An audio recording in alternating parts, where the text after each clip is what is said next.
ఇది ఇంతవరకు మనం చర్చిలో టచ్ చేయలేదు. ఎందుకు టచ్ చేయలేదంటే మీకు వినే సమయం ఇంకా అంత దూరం మీరు రాలేదని ఆగాం. ఇప్పుడు కూడా సంపూర్ణంగా వచ్చారని అయితే నేను తలంచను, కానీ కొద్దిగా కొంతలో కొంత బెటర్. కనుక పరిశుద్ధాత్మ దేవుడు ఈ పరమగీత గ్రంథాన్ని కొంచెము మీతో పంచుకోవటానికి నాకు ఇచ్చిన ఈ సమయాన్ని బట్టి నేను ఎంతగానో ఆయన నామాన్ని మహిమపరుస్తున్నాను. హల్లెలూయా. చిన్న ప్రార్థన చేసుకొని ముందుకు వెళదాం. పరిశుద్ధుడా పరమ తండ్రి, నీకు స్తోత్రాలు చెల్లిస్తున్నాం. శ్రేష్టమైన నీ వాక్యాన్ని ధ్యానించబోతుండగా మధురమైన నీ వాక్యాన్ని ప్రభువా, వెలుగు జ్ఞానముతో నిండిన వాక్యాన్ని ప్రభువా, మా ఆత్మలకు సంతృప్తినిచ్చే మీ మాటను మేము చదువుకుంటున్నాం. అది మా హృదయాలకు నెమ్మదిని, శాంతిని, నాయన మా మనస్సుకు సంతోషాన్ని, తృప్తిని కలిగించునుగాక. మీ ఆత్మకార్యాన్ని జరిగించండి అయ్యా. నాయన వినగలిగిన చెవిని, గ్రహించగలిగిన మనస్సును మాకిమ్మని ప్రభువా, నిలవబడి ఉన్న నన్ను అభిషేకించి మీ ఆత్మతో నింపి కనికరించి కృప చూపుమని స్తుతులు చెల్లించి ప్రార్థన చేస్తున్నాము తండ్రి. ఆమెన్. హల్లెలూయా, హల్లెలూయా. చదువుకుందాం. పరమగీతముల గ్రంథం 1వ అధ్యాయము 1వ వచనము నుండి కొన్ని మాటలు ఈరోజు నేర్చుకున్నాం. ఇది చెప్పాలి అని అంటే ఈ అధ్యాయంలో ఒక వచనం గురించి ఒకరోజు చెప్పచ్చు. ఒక్కొక్క రోజు ఒక్క వచనం గురించే సబ్జెక్ట్ అయిపోద్ది. చాలా మర్మాలు దీనిలో రాయబడి ఉన్నాయి. కనుక మనకి అభ్యంతరం కలగనంతసేపు, లేదా పరిశుద్ధాత్మ దేవుడు మనతో మాట్లాడుతున్నంతసేపు ఏ విషయాలు మన ముందుకు తీసుకుని వస్తారో వాటిని బట్టి శ్రద్ధ కలిగి విందాం. దేవుని యొక్క కృప, ఆయన యొక్క దీవెన మన మీద నిలిచి ఉండునుగాక. చదువుకుందాం. సొలొమోను రచించిన పరమగీతము. నోటి ముద్దులతో అతడు నన్ను ముద్దు పెట్టుకొనుగాక. నీ ప్రేమ ద్రాక్షారసము కన్నా మధురము. హల్లెలూయా. చాలు. ఇది అయిపోతే ఈరోజు అయిపోద్ది. ఈ రోజుకి ఇది సమాప్తం. హల్లెలూయా, హల్లెలూయా. ఏముందండి దీంట్లో అంతా అంటారా? సొలొమోను రచించిన పరమగీతం అంటే, పరమగీతము అంటే గీతముల యొక్క గీతము, అంటే గీతముల అన్నిటికన్నా శ్రేష్టమైనది. ఇక్కడ మన దీనిలో బైబిల్ గ్రంథంలో శ్రేష్టమైన కీర్తనలు ఎన్నో ఉన్నాయి.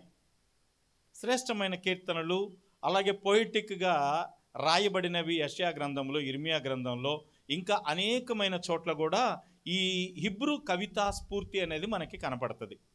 అనేక చోట్ల యెషయా గ్రంథంలో మరి ప్రాముఖ్యంగా ఎక్కువగా కనపడుతుంది అన్నమాట. ఈ హిబ్రూ రచనా శైలి అనేది ఏదైతే కవితలు ఉంటాయో అవన్నీ గీతాలు, కీర్తనలు ఇవన్నీ ఎక్కువగా కనపడతాయి. అలాగే కీర్తనలో చూస్తాం, యెషయా గ్రంథంలో చూస్తాం, ఇర్మియాలో చూస్తాం, ఇటువంటి యెహెజ్కేలులో చూస్తాం.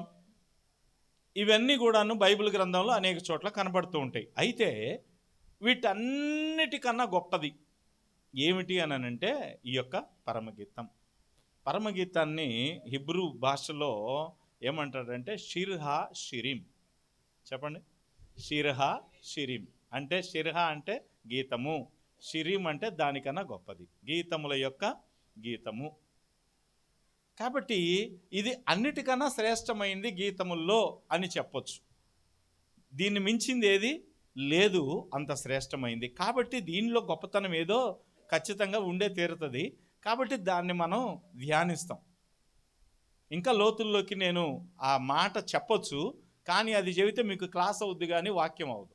అందుకని నేను దాని జోలికి పోదలుచుకోవట్లేదు. అందుకనే మనం కిందకు వద్దాం. నోటి మాటలతో అతడు, నోటి ముద్దులతో అతడు నన్ను ముద్దు పెట్టుకొనును గాక. చాలు. నోటి ముద్దులతో అతడు నన్ను ముద్దు పెట్టుకొనును గాక. ఒక విషయాన్ని మీరు గమనించండి. చిన్న పిల్లలు ఉన్నారనుకోండి, చిన్న పిల్లల్ని మనం ఇష్టపడుతున్నాము, మనం వాడిని ప్రేమిస్తున్నాము అని వాడికి అర్థమయ్యే భాషలో చెప్పాలంటే మనం ఏం చేస్తాం? ఒక చిన్న పిల్లవాడు ఉన్నాడు, వాడిని మనం బాగా ఇష్టపడుతున్నాం, వాడిని ప్రేమిస్తున్నాము. ఆ ప్రేమించటానికి ఆ మాట మనం చెప్పాలంటే ఎలా ఎక్స్ప్రెస్ చేస్తాం మన భావాన్ని? వాడిని తీసుకొని మనం గట్టిగా ముద్దు పెట్టుకుంటారు కొంతమంది అయితే బుగ్గలు కూడా కొరికేస్తూ ఉంటారు కదా. హల్లెలూయా. అంటే ప్రేమని అత్యధికంగా వ్యక్తపరిచేటటువంటి సాధనము ముద్దు. అంటే మాట ద్వారా ఎక్స్ప్రెస్ చేసేదానికన్నా నేను నిన్ను ఇష్టపడుతున్నాను, నేను నిన్ను ప్రేమిస్తున్నాను, లేదా నిన్ను అత్యధికంగా గౌరవిస్తున్నాను అని చెప్పేదానికన్నా ఒక్క ముద్దు పెట్టుకుంటే వీటన్నిటికన్నా ఎక్కువ భావం అనేది దానిలో చూపించవచ్చు. అందుకనే ఆ ముద్దు అనే పదము ఇక్కడ వాడటం జరిగింది. ఇక్కడ షూలమ్మితి అంటది కదా, ఈ యొక్క గ్రంథం అంతట్లో, ఈ యొక్క పరమగీతముల గ్రంథములో ఉన్నది ముగ్గురు. ఎవరు అనంటే ప్రాముఖ్యమైన వ్యక్తులు. ఒకటి షూలమ్మితి అంటే ప్రియురాలు, 2 రాజు, ఆయనే మన ప్రభువు యేసుక్రీస్తు వారు. అలాగే ఆ ప్రియుడు అని పేరు పెట్టబడిన ఈ వ్యక్తి ప్రియుడు, ప్రియురాలు, 3వది యెరూషలేము కుమార్తెలు. ఈ ముగ్గురు ప్రముఖ పాత్ర వహిస్తారు. ఇంకా కొంతమంది ఉంటారు కానీ వాళ్ళంత ప్రాముఖ్యం కాదు. వీళ్ళలో ప్రాముఖ్యమైన వ్యక్తులు ఎవరు అని అంటే ఈ ముగ్గురు. 1 ప్రియుడు, 2 ప్రియురాలు, 3 యెరూషలేము. హలో, వింటున్నారా? ఎక్కడికైనా పోయారా? హల్లెలూయా. ఏం కొంతమందికి బాగా ఇంట్రెస్ట్ లేనట్టుగా ఉంది. ఇదంతా ఏదో కావ్య గ్రంథం లాగుంది ఇదంతా. అది బాగుంది, వెరీ గుడ్.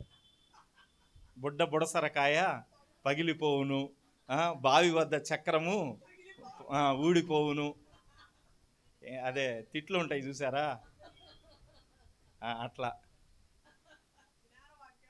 హల్లెలూయా.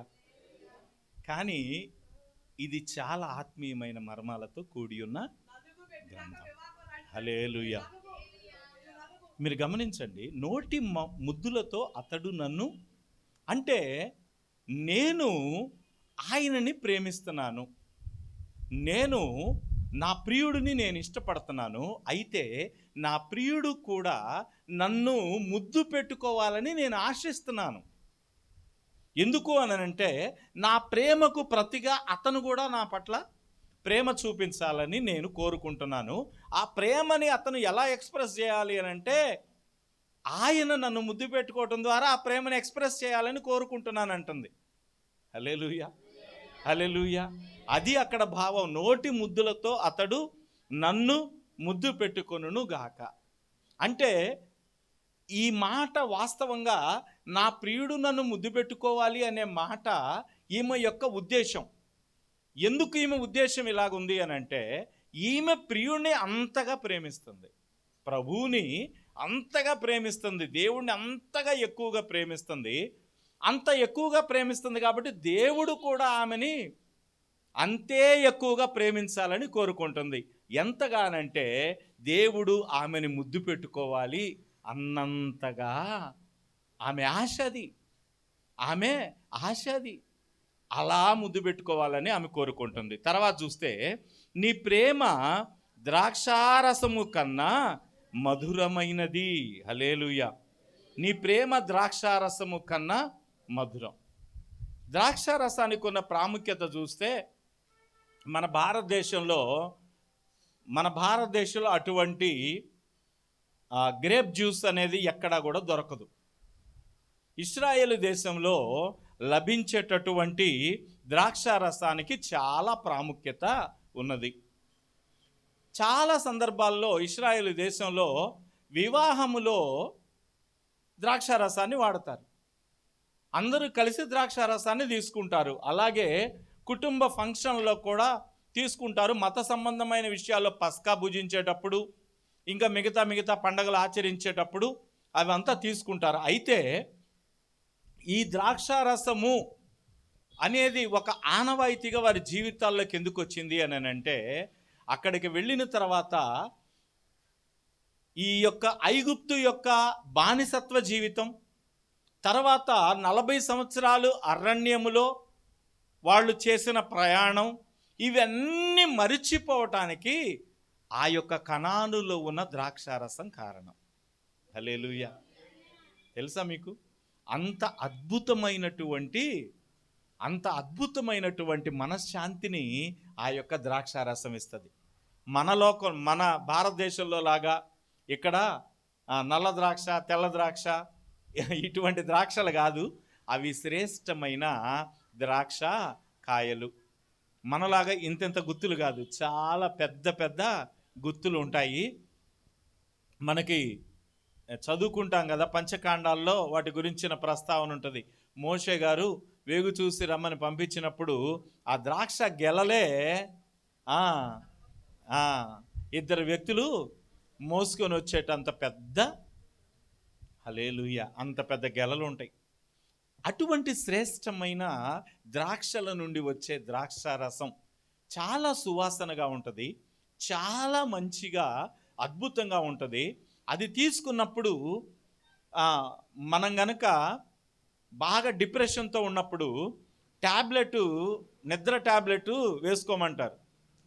ఆ డిప్రెషన్ తగ్గటానికి ఒక ట్యాబ్లెట్ ఇస్తాడు, 5 mg, 0.5. 1 mg కూడా ఇవ్వడు, 0.5 ఇస్తాడు, లేకపోతే 1 mg ఇస్తాడు. అది గనక వేసుకుంటే డిప్రెషన్ దెబ్బకి ఎగిరిపోద్ది. ఎందుకో తెలుసా, చాలాసార్లు నేను గమనించాను, అది వేసుకుంటే బాగా నిద్రపోవాలి అని అనిపించినప్పుడు, బాగా ఇసుగ్గా ఉన్నప్పుడు అది ఒకటి వేసుకుంటే మంచి కళ్ళు వస్తాయి, అద్భుతమైన కళ్ళు వస్తాయి. మనము ఎటువంటి కళ్ళు వస్తాయి అంటే, మనము లోకాన్ని జయించినంత సంతోషం మనలోకి వస్తుంది. మనము లేచినప్పుడు, ఆ నిద్రపోయి లేచినప్పుడు ఎంత సంతోషంగా ఉంటుందంటే మన హృదయం, అది ఎందుకు వస్తుందో మనం చెప్పలేం. కారణం ఏంటంటే, ఆ సంతోషాన్ని ప్రేరేపించేటటువంటి పదార్థము దానిలో ఉంది. అలాగే ద్రాక్షారసములో సంతోషాన్ని పెంచే గుణము ఉన్నది. ద్రాక్షారసములో సంతోషాన్ని అధికం చేసే గుణం ఉంది. అలాగే ద్రాక్షారసములో దుఃఖాన్ని మాయం చేసే, బాధని మాయం చేసే గుణము దానిలో ఉంది. వారు ఐగుప్తు బానిసత్వాన్ని మర్చిపోయారు. కనాను రావటానికి ముందుగా 40 సంవత్సరాల అరణ్యములో వారు పడిన కష్టాన్నంతా మరిచిపోయారు. ఇలా మరిచిపోవటానికి కారణమైన ద్రాక్షారసం. అందుకనే వాళ్ళు వివాహాల్లో అనేకమైన వాళ్ళ కుటుంబ సంబంధమైన ఫంక్షన్లో వాడతారు. ఎందుకు వాడతారు తెలుసా? ద్రాక్షారసాన్ని అసలు వివాహంలో ఎందుకు తీసుకుంటారో తెలుసా?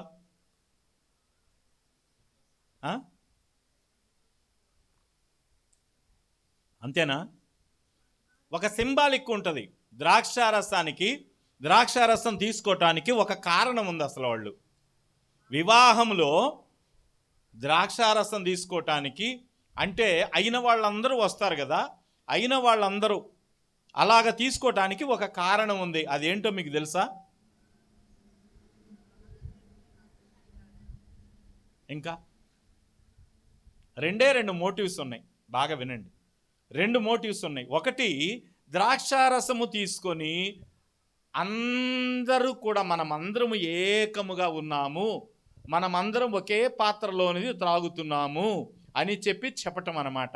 అంటే మనమందరం ఒకటే, వీఆర్ యూనిటీ అని చెప్పటమే దాని యొక్క ప్రధానమైన ఉద్దేశం. అందుకనే వాళ్ళు ద్రాక్షారసాన్ని ఒక పాత్రలో, అంటే అక్కడ ఒకే దానిలో ఉంచి దానిలో నుంచి తీసుకొని తాగటం ద్వారా, అందుకనే కదా అక్కడ కానాలో అందరూ ఒకే దానిలో నుంచి తీసుకొని తాగినప్పుడు వారు సంతోషపడ్డారు. అలాగా ఆ ఒకే దానిలో ఉంచి అది తీసుకొని తాగి మనమందరము ఏకముగా ఉన్నాము అనేది ఒకటి. రెండవది, మీ సంతోషములో మేమందరము పాలు పొందుతున్నాము. When you are happy, we are also happy. ఈరోజు ఇది లేదు. ఎవరింటికైనా ఈరోజు మన ఫంక్షన్కి పిలిస్తే, ఎవరైనా ఫంక్షన్కి పిలిస్తే వాళ్ళ ఇంటికి వెళ్ళి వాళ్ళ సంతోషంతో మనం పాలిభాగస్తులం అవుతున్నామా? వెళ్ళిన కాడ నుంచి ఏదో ఒకటి చెడు ఎతకాలి. చెడు ఎతికి సూటిపోటిగా మాట్లాడాలి. ఈ అన్నం ఏంది, ఈ కూర ఏంది, ఈ పప్పు ఏంది, ఈ చారు ఏంది అని అనాల. లేకపోతే ఇక్కడ ఉడకబోస్తుంది, కూలర్ పెట్టలేదని చెప్పాలా. వచ్చి రాగానే పలకరీయలేదు, ఏమి ఎగస్టాలు పోతుంది అని చెప్పాలా. పెళ్లి కూతురికి నగలు ఎక్కువగా పెట్టారని చెప్పాలా. ఏదొకటి అబ్బా. వెళ్ళిన కాడ నుంచి ఈరోజు యాటిట్యూడ్ ఎలాగుందంటే, వెళ్ళిన కాడ నుంచి చుట్టాలందరూ వాళ్ళని ఏడిపించి కానీ రావాలా. ఇది ఎందుకు సంతోషంగా ఉండాలా, ఈడెందుకు సంతోషంగా ఉండాలా, ఈడిని శాపనార్థాలు పెట్టి వీడు ఏడిస్తే తప్ప చూసి ప్రశాంతంగా పోవాలి. అప్పుడు కానీ నా కళ్ళు చల్లబడవు, నా గుండె చల్లబడదు అన్నట్టుగా ఉంది. ఉంటుందా లేదా మీరు చెప్పండి? ఈరోజు జరుగుతుంది ఇదేనా కాదా? లోకంలో జరుగుతుంది ఇది దేవుని కార్యమా, అపవాది కార్యమా? కనుక నా ప్రియ దేవుని బిడ్డలారా, మీరు ఎక్కడికి వెళితే అక్కడ సంతోషం రావాలి. నేను ఎన్నోసార్లు చెప్తా, నేను ఎక్కడికి వెళితే అక్కడ సంతోషం వస్తుంది, సమాధానం వస్తుంది. నేను ఎక్కడికి వెళ్ళి అక్కడ నిలబడితే అక్కడ సంతోషపడతారు ప్రజలు. ఎందుకనంటే దేవుడు నాకేదైతే ఇచ్చాడో నేను దాన్ని పరిమళించటానికి నేను ప్రయత్నిస్తాను. హల్లెలూయా, హల్లెలూయా. కనుక మనము వాళ్ళందరికీ భిన్నంగా ఉండాలి. మనము వాళ్ళ ఇంటికి వెళ్ళినప్పుడు మేము మీతో ఏకమై ఉన్నాము అని చెప్పండి. మేము మీ సంతోషంలో పాలు పంచుకుంటున్నామని చెప్పండి. ఒకవేళ అక్కడ మనిషి చనిపోతే మేము మీ దుఃఖంలో పాలు పంచుకుంటున్నాం, వీఆర్ వన్ అని చెప్పండి. హల్లెలూయా, హల్లెలూయా. ఇశ్రాయేలు దేశం యొక్క కట్టడ అది, వాళ్ళ యొక్క నియమం అది.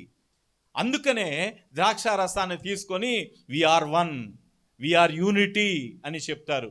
మీ సంతోషంలో మేము పాలు పొందుతున్నాం అని చెప్పి వాళ్ళు చెప్తారు. మనలాగా గుసగుసలు గుణగుణలు మాట్లాడరు. దేవునికి స్తోత్రం కలుగునుగాక. హల్లెలూయా. ద్రాక్షారసము అనేది బాధని మరిపించేది. ద్రాక్షారసం అనేది చీకటి గాయాలన్నిటినీ తుడిచిపెట్టేది, సంతోషాన్ని రెట్టింపు చేసేది. అందుకనే మిగతా వాటన్నిటికన్నా కూడా వాళ్ళకి సంతోషం ఏం కలిగించింది ఇశ్రాయేలు ప్రజలకి అనంటే, ఇశ్రాయేలు దేశంలో ఉన్న ద్రాక్షారసం. హల్లెలూయా. వాళ్ళకి అన్నిటికన్నా ఇష్టమైంది ఏంటి, వాళ్ళకి అన్నిటికన్నా ఎక్కువ సంతోషం కలిగించిన సంగతి ఏంటి అనంటే, అదిరిపోయే ద్రాక్షారసమే వాళ్ళకి సంతోషం కలిగించింది. ఇటువంటి ద్రాక్షారసాన్ని ప్రతిసారి కూడా వాళ్ళు ఇష్టపడుతూ ఉంటారు. అందుకనే అంత గొప్ప ద్రాక్షారసాన్ని, నిజానికి అంత గొప్ప ద్రాక్షారసాన్ని మనం తీసుకోవాలంటే అంత తేలికని అనుకోమాకండి. అక్కడ వాళ్ళే పాపం తయారు చేసుకొని పెట్టుకుంటారు. లేకపోతే అవి కొనాలంటే మనకి సాధ్యమయ్యేది కాదు. లక్షల్లో ఉంటుంది. కాబట్టి వాళ్ళు ఏం చేస్తారంటే ముందుగానే వాళ్ళు సిద్ధపరచుకొని పెట్టుకుంటారు. అంటే ఇప్పుడు కొంతమంది ఫంక్షన్లు వస్తున్నాయి అనుకోండి, ముందుగా బంగారం కొని పెట్టుకుంటారా లేదా? అలాగే బట్టలు కొని పెట్టుకుంటారా లేదా? అలాగే పొట్టేళ్ళు కూడా కొని పెట్టుకుంటారా లేదా? కొంతమంది 5 నెలలు 6 నెలల ముందే కొని పెట్టుకొని మేపుతా ఉంటారు వాటిని. హల్లెలూయా, హల్లెలూయా. సమయం వచ్చినప్పుడు వాటిని వినియోగించాలని అలా పెట్టుకుంటారు కదా. దేవునికి స్తోత్రం. అలాగే వాళ్ళు కూడా ఏం చేస్తారంటే ఈ ద్రాక్షారసాన్ని ముందుగానే ఆ ద్రాక్షల నుండి పిండి అది వడకట్టి దానిలో ఒక కుండలో పెట్టి భూమిలో పెట్టేస్తారు. ఆ పండగ టైంలో, అది వాడవలసిన టైంలో దాన్ని బయటికి తీస్తారు. దేవునికి స్తోత్రం కలుగునుగాక.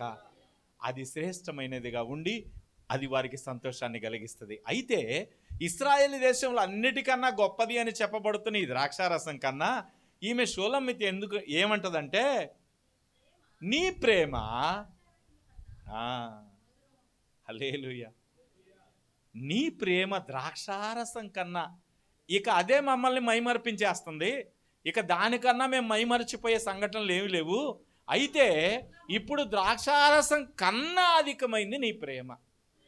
హల్లెలూయా. ఎందుకు అని అంటే ఆ ప్రేమని దేవుడు తన ముద్దు ద్వారా తెలియజేస్తాడు. అందుకనే ఎప్పుడైతే దేవుణ్ణి ఈమె ఎంతగా ప్రేమిస్తుందో మీరు అర్థం చేసుకోండి. వాస్తవానికి ఇది రివర్స్లో ఉంటుంది. ఇది రివర్స్లో ఉంది. నీ ప్రేమ ద్రాక్షారసము కన్నా అధికమైనది అని అంటుంది. కానీ వాస్తవానికి ఈమె ప్రేమ అలాగుంది. ఈమె ప్రేమ ద్రాక్షారసము కన్నా అధికంగా చూపిస్తుంది దేవుని మీద. అందుకని అంటుంది, దేవుడు కూడా నన్ను అలాగే ద్రాక్షారసం కన్నా అధికమైన ప్రేమ నా పట్ల చూపించి తన నోటి ముద్దుతో నన్ను ముద్దు పెట్టుకొని నన్ను తృప్తిపరచాలి అని ఆశిస్తుంది. దేవునికి స్తోత్రం కలుగును గాక. హల్లెలూయా, హల్లెలూయా. ఇది ఆమె హృదయములో ఉన్న వాంఛ. ఇప్పుడు తర్వాతకి వెళ్దాం. నీవు పూసుకొను పరిమళ తైలము సువాసన గలది, నీ పేరు పోయబడిన పరిమళ తైలముతో సమానము. హల్లెలూయా, హల్లెలూయా. ఇంతవరకు ఈరోజు ముగించుకుందాంలే, సరిపోద్ది. హల్లెలూయా, దేవునికి స్తోత్రం కలుగును గాక. నీవు పూసుకొను పరిమళ తైలము సువాసన గలది. అయితే ఇక్కడ మనం ఈ తెలుగులో ఇలాగ చదివితే మనకి కంప్లీట్గా అర్థం కాదు. ఎందుకంటే దీనిలో పరిమళ తైలము అనేమో ముందుంది, నువ్వు పూసుకొను పరిమళ తైలము సువాసన గలది అని ఉంది. తర్వాత ఏమో నీ పేరు పోయబడిన పరిమళ తైలముతో సమానం అని ఉంది. కాబట్టి కాంటెక్స్టు రెండు కూడా కరెక్ట్గా లేవు. అందుకనే మనం మొట్టమొదట హిబ్రూ బైబిల్కి వెళ్ళాలి. హిబ్రూ బైబిల్లో ఏమి వ్రాయబడి ఉందో మనం తెలుసుకోవాలి. అక్కడ ఏమి వ్రాయబడి ఉన్నది అనేది నేను చూసిన తర్వాత అక్కడ ఒక మాట నాకు కనిపించింది. ఏమిటి అని అంటే,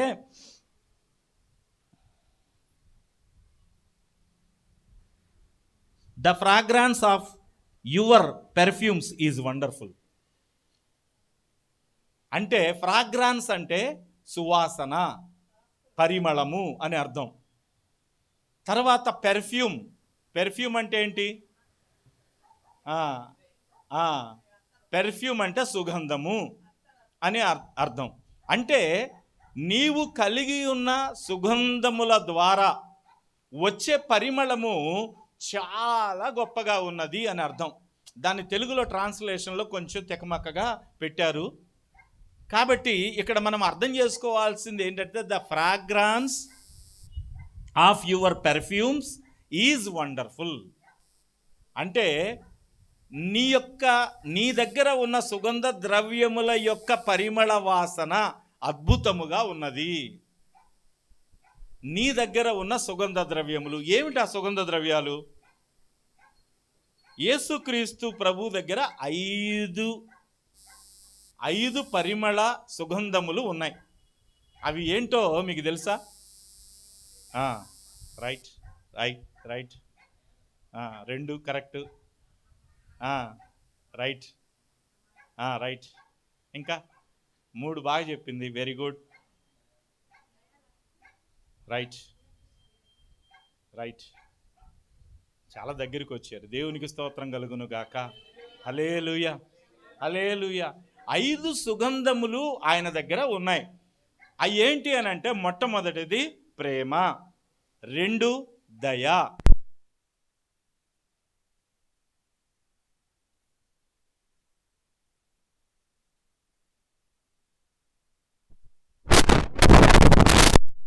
సుగంధ ద్రవ్యములు ఆయన దగ్గర ఉన్నాయి. అర్థమైందా? మీరు గమనించినట్లయితే అవి ఎలా పనిచేస్తున్నాయి, ఆ సుగంధ ద్రవ్యములు ఎలాంటి వాసననిస్తున్నాయి అనేది గనక మీరు గమనిస్తే, ఆ సుగంధ ద్రవ్యముల యొక్క వాసన, ఒక్కొక్క సుగంధ ద్రవ్యం వాసన వేరువేరుగా ఉంటుంది కదా. జాస్మిన్ వేరుగా ఉంటుంది, ఇంకా వేరే వేరే రకాలైనవి ఉన్నాయి, గులాబీది, అలాగే ఇంకా ఎన్నో పరిమళాలు ఉన్నాయి, చాలా రకాలైనవి ఉన్నాయి. అటువంటి సువాసనలన్నీ కూడాను వేరువేరుగా ఉన్నాయి. అయితే ఇక్కడ